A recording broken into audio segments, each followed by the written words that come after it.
G'day folks, ZiggyD here. So, I'm amped for Last Epoch's long-awaited Season 2 update, but this build makes me wish it was delayed just a few more weeks. I know, it's not fair. They already got pushed back, but look and listen.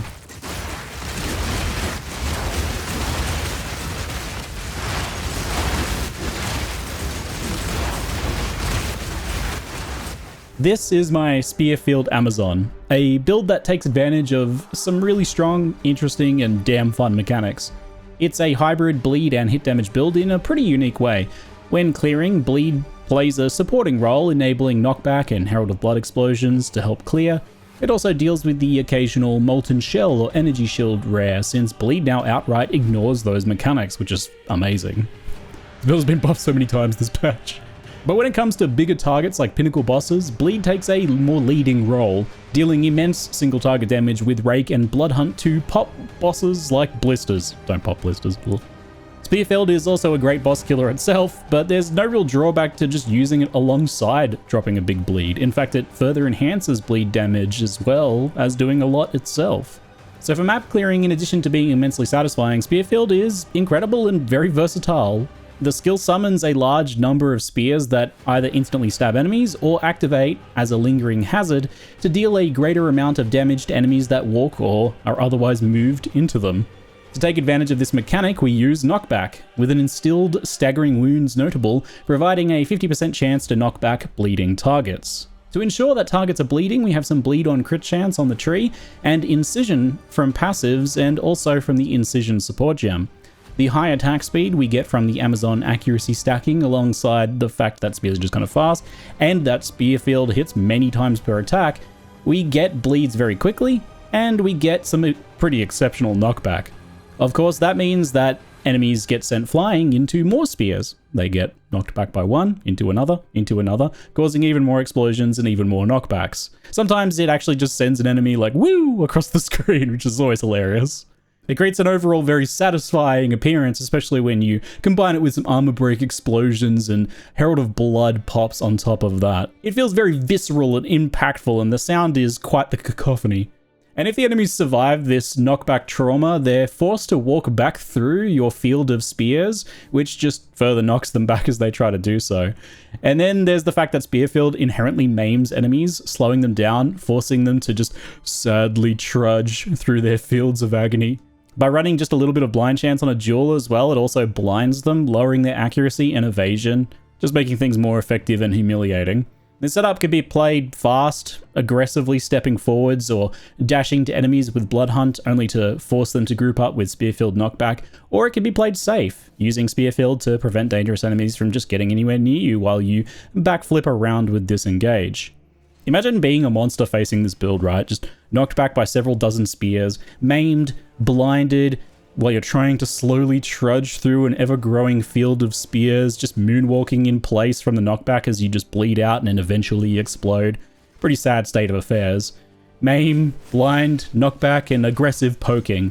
Not many things offer you that level of protection, except perhaps NordVPN. That's right, sponsored segue. Oh, that was a good one.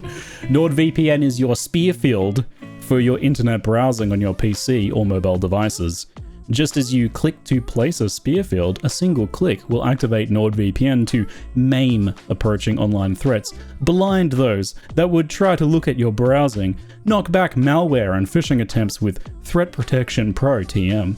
Memes aside, I want to simplify what VPNs and NordVPN in particular actually do for you. They encrypt your connection, so the traffic between your device and the NordVPN server is encrypted, hiding it from anyone trying to view it, such as on like the same public Wi-Fi as you.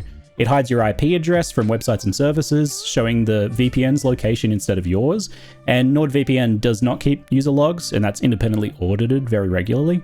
And it can sometimes bypass geo-blocks, so that may let you access some content that's restricted to other countries that you would otherwise try to access. And that's essentially the VPN side of things, but NordVPN comes bundled with other things such as security features, protecting you from malware, phishing, and fake shops. So you can head to nordvpn.com/ZiggyD and get an extra 4 months on a 2-year plan with a 30-day money-back guarantee. But for now, back to the build. There's tons of mobility afforded to Spear users, and this build gets to take advantage of a lot of it.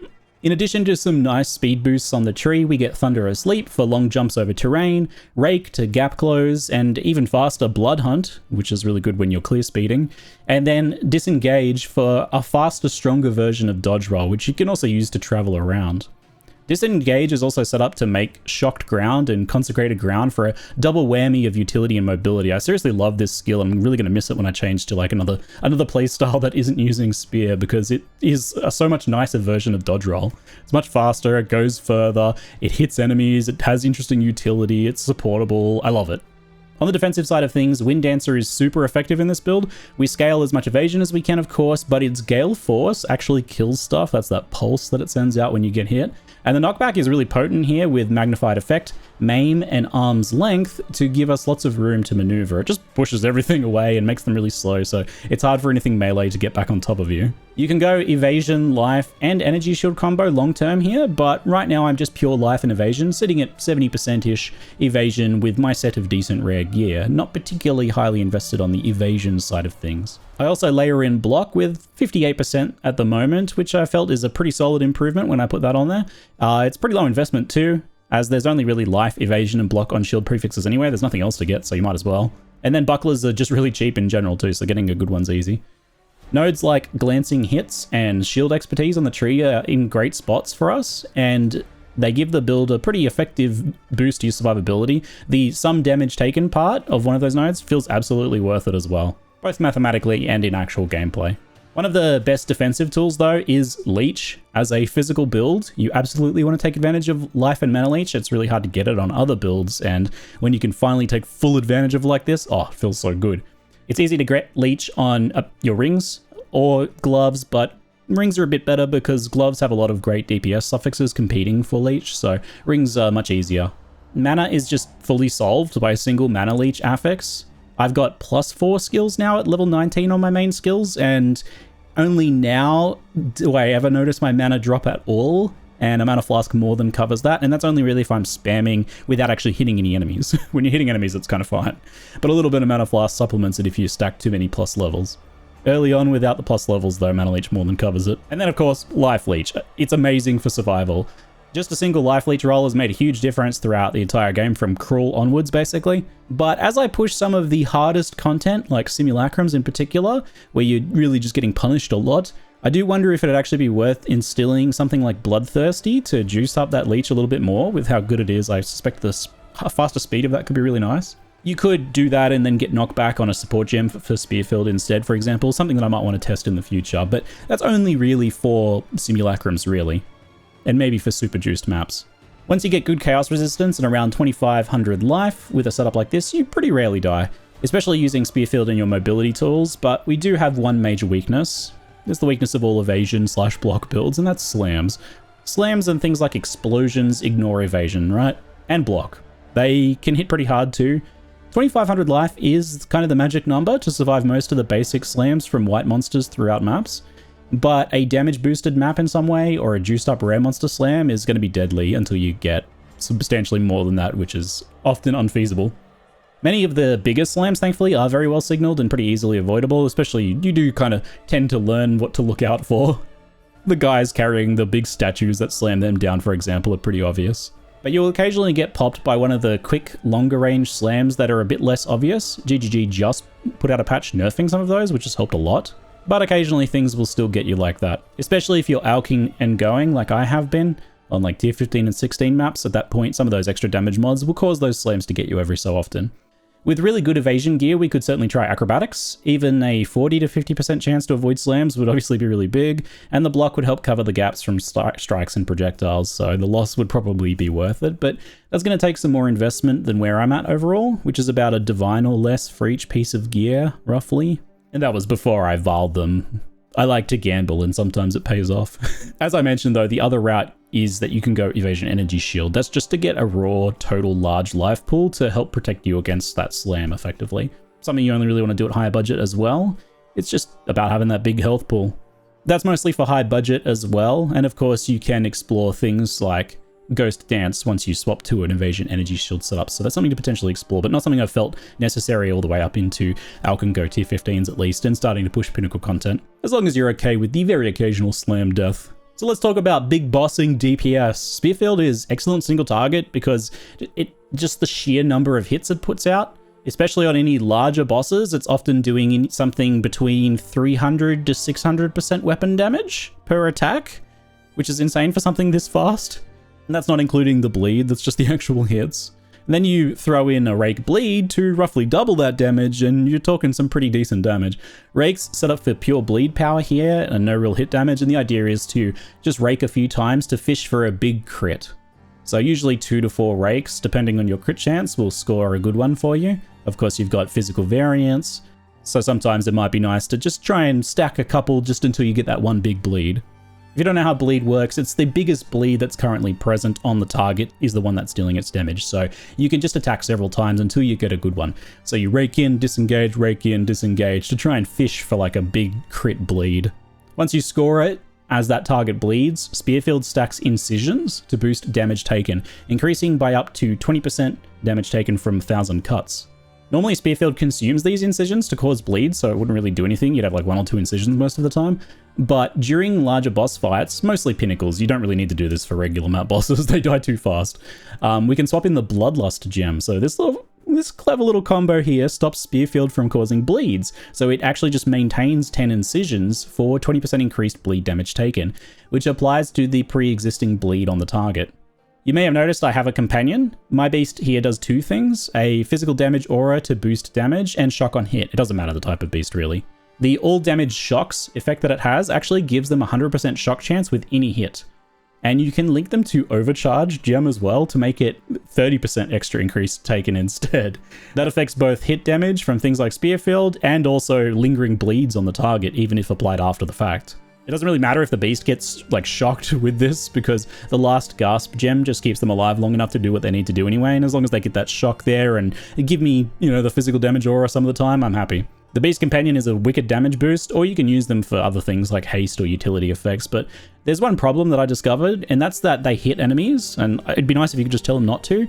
But the problem is when they do that, they cause bleeds, removing the incisions from the target and disabling that 1000 cuts effect for that 20% increased damage taken. I'm like, no, don't take the damage away. I was stumped on this one for a while, and I was even considering actually dropping the Beast Companion entirely and just using something else. But I did end up finding a solution, and that's the Malady support. It doesn't sound like it would work, but this actually stops them from applying bleed and makes them apply a poison instead.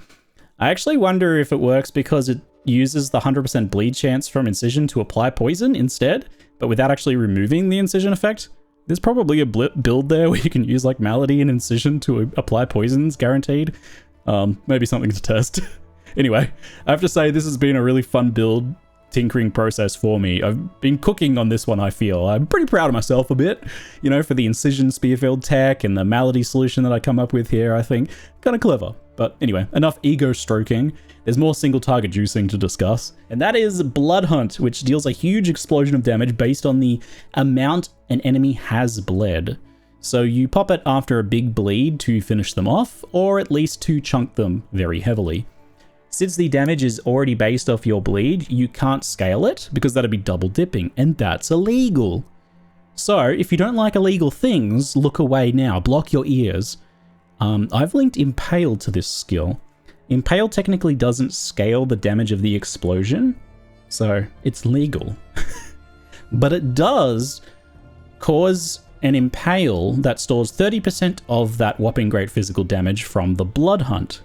So then your next Rake or Spearfield deals that 30% damage as well. Some say that it scales your next bleed from Rake, for example. It's hard to verify if that's true or not because of the variance, but either way, it's like doing a mini second Bloodhunt after the first one, right? It's a pretty nice thing to have. And by mini, I mean, Bloodhunt's doing 50% of a boss's health bar a lot of the time, and then the Impale's doing another 15% of their health bar, so that kind of mini. Furthermore, it is possible that maybe, just maybe, critical strikes scale Bloodhunt too. I'd never do any legal scaling, so let's just pretend I'm using inevitable crit and pinpoint crit supports to, let's just guarantee the initial stab crits. Yes, let's say that. But wait, there's more. My favorite curse or mark in the game now has quickly become Bloodhounds Mark. This Skill is amazing, I love it. This causes bleed to contribute to stun build-up, and boy is it very effective. Score a solid bleed, and any boss in the game is heavy stunned in like a second. When they get stunned, they also explode, taking a solid hit of extra damage. It's pretty decent. And linked to the single out support gem, it actually causes your physical damage to armor break the enemy too for your Spearfield DPS. It doesn't cause the bleed to armor break them, unfortunately. I guess it technically has to be a hit, but it's still very effective. And let's be clear, just in case you guys are wondering, and be like, Ziggy's an idiot. Armor doesn't affect your bleed calculation in any way, but we're doing a lot of hit damage here, and Spearfield benefits a lot from the armor break. This mark is very wicked. You apply it at the start of a fight to quickly give you a big heavy stun to be able to go ham on DPS, and then you'll reapply the mark again to set you up for the next one once their stun resistance wears off. It's wickedly effective. I've had some fun with the weapon swap setup for this too. If you're not using weapon swap in every build, you're silly. It is very easy to set up. It's a bit confusing to like allocate the nodes and stuff, but there's something on every build that you can do with like a low investment to take advantage of this, and just use nodes on the tree that you otherwise wouldn't even consider. So the explosion from Bloodhounds Mark doesn't actually use your weapon, despite being an attack. So I put it in an offhand set, and it literally doesn't even matter what you equip here. As far as I could find, there wasn't really anything super useful. I use an Arvil's Wheel, which gives some duration. Hardly necessary on this skill because it stays live on them for as long as they're bleeding, which is all the time. Anyway, you don't need any special gear, but it does let you take advantage of nodes like increased damage taken and disabling crits on enemies. The AoE blind also makes it really good for marking nasty rares in difficult maps and just blinding everything around them from a distance without having to get in and attack them. I mostly just use Bloodhound Mark on bosses where it's super effective, but if there's ever a rare that's giving you trouble, Bloodhound Mark them and they'll be stunned, and then you can finish them off. So there's a bit of finessing to the boss killing if you really want to min-max it. You want to do a mark, and then drop a couple Spearfields, and then rake several times until you get a nice big bleed. Then you Spearfield a bunch and Bloodhunt when the bleed is done. And repeat. Ideally, you time your Bloodhunts and your rakes in the exposed weaknesses on their health bars. That's from the Amazon Ascendancy for some nice bonus damage, if you can too. But I will say that this is all just if you really want to min-max, because you can use these skills kind of randomly or just spam Spearfield for all but the highest difficulty pinnacle bosses, and you'll do just fine. You almost can't go wrong.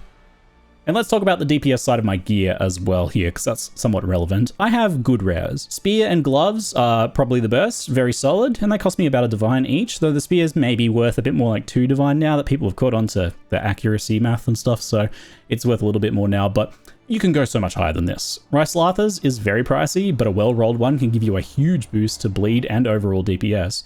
And Lycosidé is a big boost too, and it's actually very cheap, but it's a loss of life and survivability that I didn't really feel like I needed. I didn't feel like I needed to push the damage more in that way at the cost of survivability. Because, let's be real, I think I'm doing enough damage as it is. Maybe for Pinnacle Boss difficulty 4s, I've done up to 3 comfortably on Zeshtula. But maybe for 4, I might want to push that DPS a little bit higher to make that fight a little faster, so I could maybe slap on a Lycosidé for that then. I've covered leveling in other videos, and I've written a very extensive max roll guide that you can follow that details the leveling process in, let's say, a lot of detail. But I just want to say it's exceedingly powerful now, especially if you just drop a couple exalts on a Meginord's Girdle and a Horns of Bindon, which give you a ton of strength and rage and stuff like that for Stomping Grounds Rake. It's just so powerful. It's probably one of the strongest leveling setups in the game right now, especially for the investment, you know, for just a couple exalts. And even without that, just strength stacking on gear and passives is exceedingly powerful, especially after they've done all their rebalancing of the campaign. I like to be nice and honest, so what content is this build bad at? The worst content, and the really only content I could think that is quite rough, is Simulacrum. Delirium maps have been fine, but Simulacrums just have like a constant spam of these leap slamming jerks spawning on top of you, and you just don't really have much room to maneuver or to like position enemies on one side of you for your Spearfield, right? So when you're clearing through a map, Spearfield is amazing because you just push the enemies through the map as they die, and you know there's nothing really behind you. But in Simulacrums, they're spawning underneath you, behind you, and they're leap slamming on you, and those leap slams are slams, so they ignore your evasion, they ignore your block, and it's quite a pain. And the big Chungus boss does the same thing too. His attacks are all slams, so you are getting hit by him a lot. So you can do it, and you can do it deathless if you're very careful and use your disengage a lot, but it's pretty effortful, and it's not really content in which this build shines. I think it's a lot better if you get some, you know, better gear if we ended up getting, you know, the ability to evade slams, for example, or some instant healing would be really nice as well. That's something I don't have currently, and that would help here just with that constant chunking you're taking. But I did the first difficulty of it, and I'll probably leave it there on this build and save Simulacrum for another build that's a bit more tuned towards it. But my favorite overall was just mapping and doing map bosses especially. Oh man, it's so satisfying just destroying map bosses. And I quite like doing the breach domains as well and doing Zeshtula. Any of the fights where it's just you and a boss feel really good. Some final notes, I put a lot of detail into the max roll link for this build, and that'll be kept up to date with any gem swaps or gearing or passive changes or anything that I make. So you want to check that for the most up to date at any point in time. But I want to draw your attention to a couple crucial things to note. So make sure you get blind on at least one duel. Even just one blind roll is enough to blind anything that matters with Spearfield due to the hit rate. But it's just a huge boost. It lowers enemies' evasion and accuracy. So survivability and damage thanks to Amazon. Get a source of rage on hit as well. So a ruby jewel can give you 1 rage on hit on 1 affix, so that's quite good. And you can also just socket a boar talisman in your gloves. That's actually the easiest. They're cheap as, they cost 1 exalt. Rage is 30% more damage, so it's almost free. Use rage support while leveling on Spearfield if you really need to, but take advantage of those as soon as you can. If you tame a larger beast like a gorilla or something, you might need to put a little bit of quality on it to fit all 3 spirit gems in. The smaller beasts are fine, but just the way the percentages works out, it can kind of just tip over by 1 point sometimes. If you don't instill staggering wounds on your amulet, it's very cheap as well, then at least use the knockback gem on Spearfield. It's damage and survivability in this build, so it's well worth a slot either way. I prefer it on the amulet, but some of you might like the gem instead. You want to run a freeze and stun charm. I feel like this is just true for every build. Charms got big buffs though, so make sure to use them. You can get like 500 guard on charms now. If stuns feel like a problem, you still probably just need more life. And don't forget that strength gets you life as well. You can get life on prefixes and suffixes on gear. You want to aim for about 2500 for high level maps, as that's where things start to feel very comfortable in terms of stuns and surviving most of the smaller slams. You can also allocate 2 points on deft recovery to solve most problems, though I haven't had to do that since they nerfed stun just in the recent patch. Life and mana leech are mandatory. Get at least 1 roll of each. Rings are the easiest slot to get them. You can do 1 on each ring and you're good.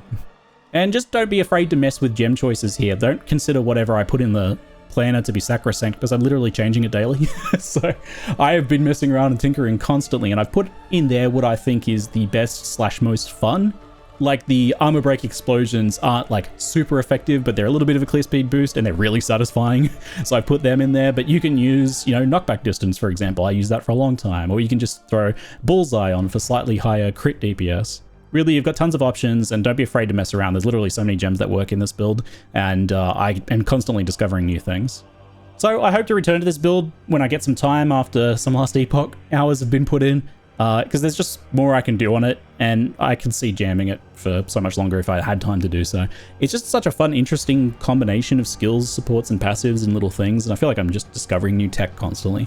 I hope more builds feel like this in the future as they add more like skills and supports and weapon swaps and passives and stuff. Like, I think this is a little peek for me into the future of build making here. I know some people are down on like various aspects of the game and even build making in some places, but I feel like the window I've glimpsed into here with this build is a fun view into the future for build making for me, and I'm like, ooh, I've loved this process. Anyway, I hope you enjoy. That's it for now. I'm ZiggyD, and thanks for watching.